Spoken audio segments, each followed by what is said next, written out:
Le quatuor à cordes s'est tu. Net.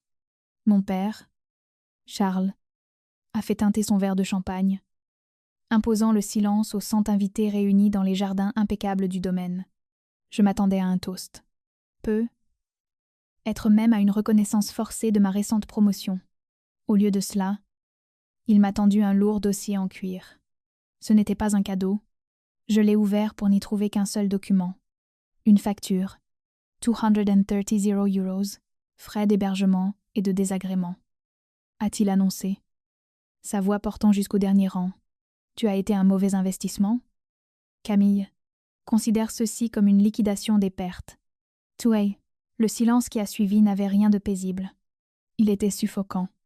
Avant qu'on plonge plus loin dans l'enfer, dites-moi en commentaire d'où vous écoutez cette histoire. Je veux voir jusqu'où l'onde de choc se propage. Ma mère, Isabelle, n'a pas bronché. Elle ne s'est pas précipitée pour arracher la facture des mains de mon père, ni pour s'excuser auprès des invités de ce théâtre cruel. Elle a simplement lissé le devant de sa robe en soie, a pris le micro des mains de Charles, et l'a tendu à ma sœur. Chloé, ce transfert de pouvoir m'a tout dit. Chloé s'est avancée, créant une dissonance visuelle impossible à ignorer. Elle portait une robe de créateur bustier qui scintillait sous les lumières du jardin. Un tissu qui coûtait probablement plus cher que toute ma garde-robe. Ses cheveux étaient coiffés par un pro. Sa peau rayonnait d'une journée au spa. Moi. En revanche, j'étais encore dans mon blazer de travail et mon pantalon. Arrivé directement de la salle des serveurs pour être à l'heure. Le contraste n'était pas accidentel. C'était une déclaration. Elle était l'actif. J'étais la dépense, les clés. Camille, a dit Chloé, sa voix amplifiée par les enceintes. Elle ne l'a pas chuchoté. Elle l'a foi jouée. Elle a tendu une main manucurée. Paume vers le haut. Attendant son dû, papa a transféré la carte grise au vainqueur de la famille ce matin. Tôt. Sais. Quelqu'un qui apprécie vraiment l'image de marque. Un geste homme, j'ai regardé sa main. Puis j'ai regardé la clé de voiture dans la mienne. Ce n'était pas un véhicule de luxe. C'était une vieille berline de 5 ans que j'utilisais pour faire la navette vers la ville. Pour aller à ce boulot qui payait mon loyer et mes factures. Mais techniquement, le nom de Charles était encore sur le titre de propriété depuis mes 21 ans. Je n'avais pas pensé à le changer parce que je croyais qu'on était une famille. Je pensais que la propriété était une formalité. Pas une arme. J'ai déposé la clé dans sa paume. Le métal semblait froid, mais le sourire de Chloé l'était encore plus. Elle a refermé ses doigts dessus comme si elle écrasait un insecte. Finalement, elle a soufflé dans le micro. Un son mi-rire, mi-soupir. Il fallait bien que quelqu'un sorte les poubelles. In 40 days old. Mais il n'avait pas fini. Le démantèlement de ma vie personnelle n'était que la première partie. Charles a fait un signe vers le fond de la foule, convoquant quelqu'un. Mon estomac s'est retourné quand j'ai vu Julien. Mon chef de service. Entré dans le cercle de lumière, Julien était un homme faible. Le genre de cadre intermédiaire qui survivait en étant d'accord avec celui qui avait le plus gros portefeuille dans la pièce. Il a regardé ses chaussures. Puis Charles. Puis enfin moi. Il avait l'air terrifié. Mais il avait surtout l'air obéissant. « Julien » a dit Charles, sa voix résonnant d'une fausse convivialité. « Pourquoi ne pas partager la nouvelle? Nous croyons en la transparence ici. » Grainvord. Julien s'est raclé la gorge. Il n'a pas pris le micro. Il n'en avait pas besoin. Le silence dans le jardin était absolu. « Camille » a-t-il dit. La voix brisée. Basée sur seul. Basée sur les références de moralité fournies par vos parents cette semaine et les passifs financiers qu'ils ont soulignés. L'entreprise estime que vous êtes un risque pour la sécurité. Il fit une pause, avalant difficilement sa salive. Vous êtes licencié. Effet immédiat lundi. Ne venez pas au bureau. Nous vous enverrons vos effets personnels par la poste. Et Nevezo. L'air a quitté mes poumons. Ce n'était pas juste un mauvais anniversaire. Ce n'était pas une dispute de famille. C'était une démolition stratégique et calculée de mon existence. Ils n'avaient pas juste décidé de cesser de m'aimer.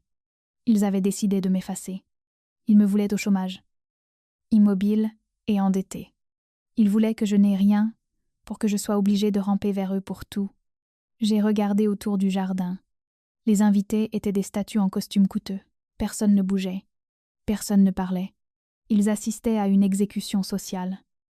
Et ils étaient trop polis ou peu, être trop fascinés pour intervenir. Je me tenais seule sur l'herbe parfaitement tondue.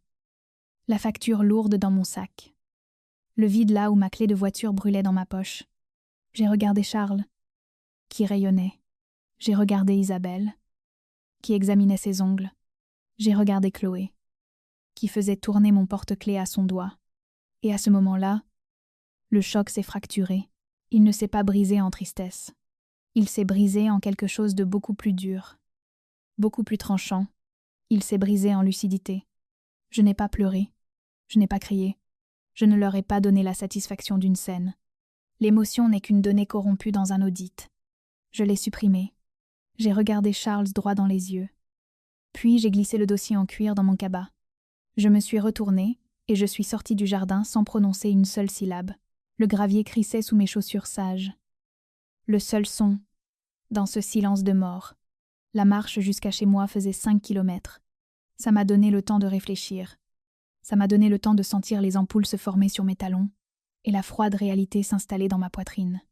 Au moment où j'ai déverrouillé la porte de mon appartement, le soleil s'était couché et l'air à l'intérieur sentait le café froid et le choc.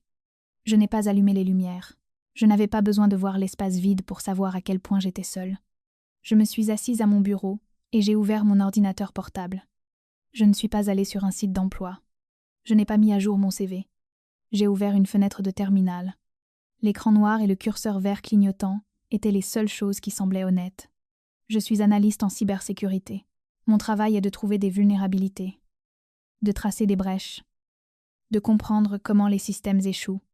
Et ma famille était un système défaillant, alors que je tapais les lignes de commande, initialisant les protocoles de recherche que je réservais habituellement aux audits d'entreprise. Je me suis laissé penser à la facture. 230 €.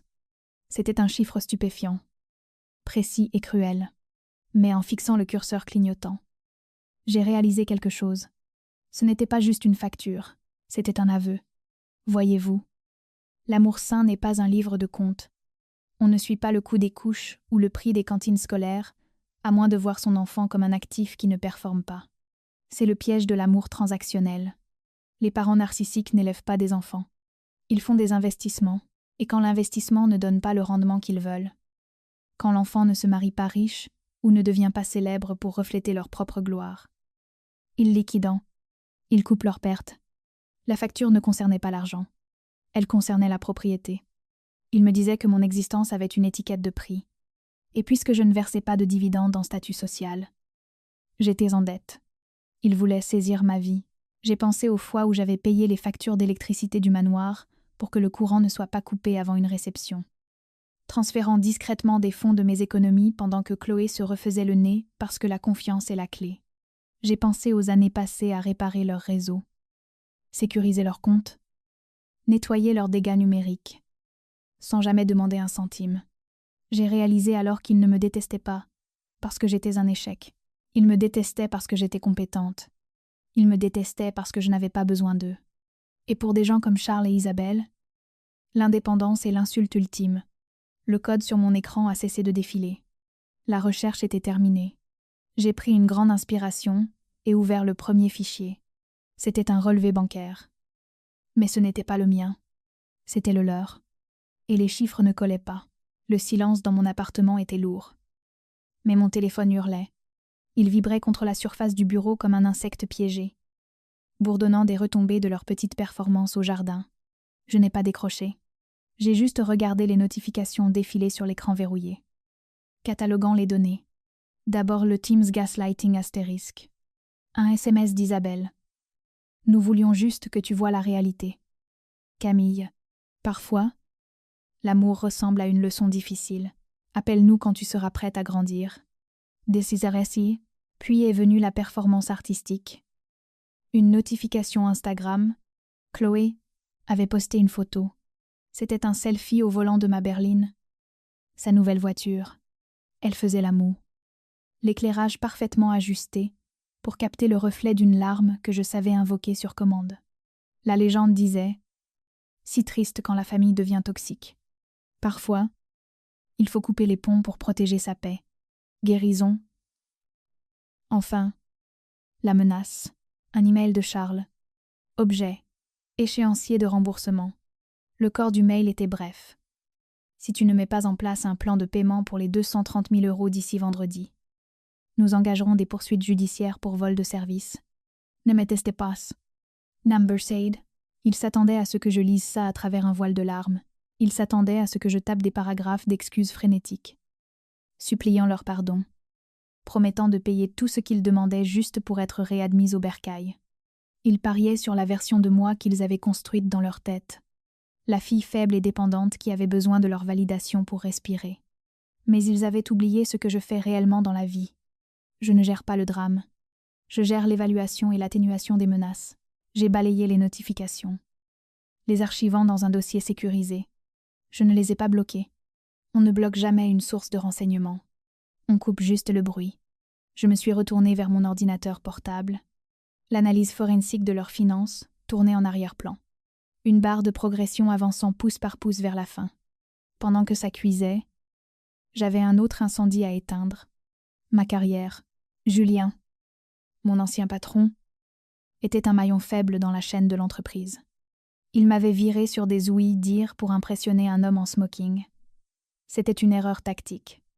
Je n'ai pas appelé Julien. On ne négocie pas avec un nœud compromis. On le contourne. J'ai ouvert ma liste de contacts sécurisés et trouvé la ligne directe de la directrice régionale. L'année dernière, quand une attaque parfois ransomware avait menacé de chiffrer toute la base de données de la côte ouest. C'est moi qui avais trouvé la brèche. C'est moi qui étais resté éveillé 72 heures d'affilée pour corriger la vulnérabilité pendant que Julien coordonnait les opérations depuis un terrain de golf. Elle connaissait mon nom. Elle connaissait ma valeur. J'ai composé le numéro. Elle a décroché à la deuxième sonnerie. Camille ? Sa voix était tranchante. Surprise. Il est tard. Le serveur est en panne ? Le réseau est sécurisé. Ai-je dit, gardant ma voix plate et professionnelle. Mais mon statut d'emploi ne l'est pas. Je devais vous informer qu'il y a 2 heures. J'ai été licenciée par Julien. Tous les rébeaux. Licencié ? Pour quel motif ? Il a assisté à une soirée privée organisée par mes parents, sur la base d'un différend personnel concernant des finances familiales. Il a décidé que j'étais un risque pour la sécurité. Il n'y avait aucune présence des RH, aucune évaluation de performance, aucun entretien de départ, juste un renvoi public devant une centaine de mondains. In a front, il y eut un silence au bout du fil. C'était le silence d'une femme qui comprend la responsabilité juridique. Il a viré une analyste principale lors d'un cocktail sur la base de ragots personnels. Oui, j'appelle pour clarifier si c'est le nouveau protocole de l'entreprise pour la gestion du personnel. Parce que si c'est le cas, j'ai besoin de savoir où envoyer mon badge. Ending style and alls. Donnez-moi 5 minutes. A-t-elle dit ? La ligne a coupé. Je n'ai pas fixé le téléphone. Je suis allée à la cuisine et j'ai fait une cafetière. Je me suis versé une tasse. Noire. Et je suis retournée au bureau. 4 minutes et 30 secondes plus tard. Mon email personnel a sonné. C'était une notification automatisée du système de l'entreprise. Accès rétabli, puis un deuxième email, cette fois de la directrice régionale. Julien a été placé en mise à pied conservatoire immédiate, en attendant une enquête formelle pour faute professionnelle grave. Votre licenciement est annulé. Vous êtes réintégré avec effet immédiat, avec un ajustement de rétention de 10% sur votre salaire pour l'erreur administrative. Prenez votre lundi. On parle mardi. Enedestases. Indoors, au semiete. J'ai pris une gorgée de café. Il était amer. Mais il avait le goût de la victoire. Le premier pilier de leur contrôle venait de s'effondrer. Ils pensaient m'avoir tout pris.